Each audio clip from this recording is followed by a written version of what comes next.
मुंबई ते श्री क्षेत्र शिर्डी पालखी पदयात्रा मुंबई दादर ते श्री क्षेत्र शिर्डी पालखीसह पदयात्रा सुरू झाली आहे। शिर्डी संस्थान आमच्या तसंच सहकार्य करतं, त्यांनी पण आम्हाला खूप सहकार्य केलेलं आहे आणि ही पहिली एकमेव पालखी आहे जी शिर्डीच्या स्थानामध्ये लेंडीबागेमध्ये तिकडे विराजमान होतात साईबाबा आपले, आणि हे आम्ही तसं कंटिन्यू करतो। नक्कीच आपण महाडिक सरांना विचारूया। महाडिक सर, कशा पद्धतीने पालखीचा रूट आहे, कुठे कुठे स्टॉप घेणार आहात? पालखीचा रूट हा दादरपासून आपण इकडनं निघतो, इकडनं त्याच्यापुढे सायनला, चुनाभट्टी, त्याच्यापुढे घाटकोपर, विक्रोळी आणि मुलुंड, आणि आजच्या दिवशी आम्ही ठाण्याला रात्री विश्रांती करतो।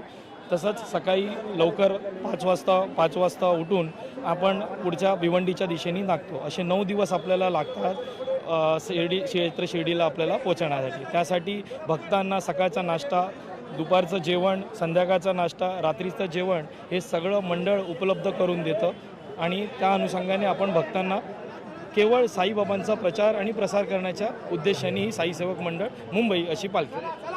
नक्कीच आपण जर बघितलं तर याला प्रचंड मोठा आर्थिक भार देखील आहे। कशा पद्धतीने हा सांभाळता मंडळ, कशा पद्धतीने त्यासाठी काम करतं, वर्षभर मंडळ काय काय अजून वेगवेगळ्या सोयी सुविधा देत असतं किंवा समाजसेवा काय करत असतं?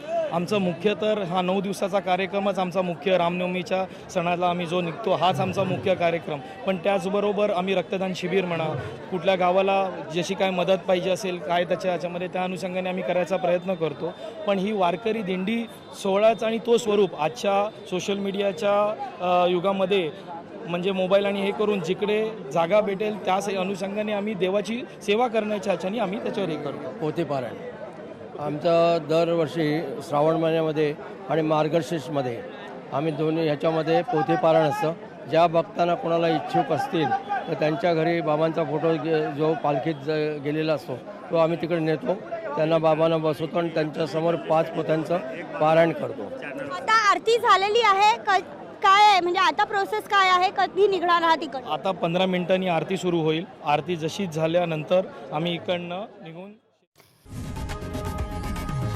लोकशाही मराठी ऐका, पहा, जागरूक रहा।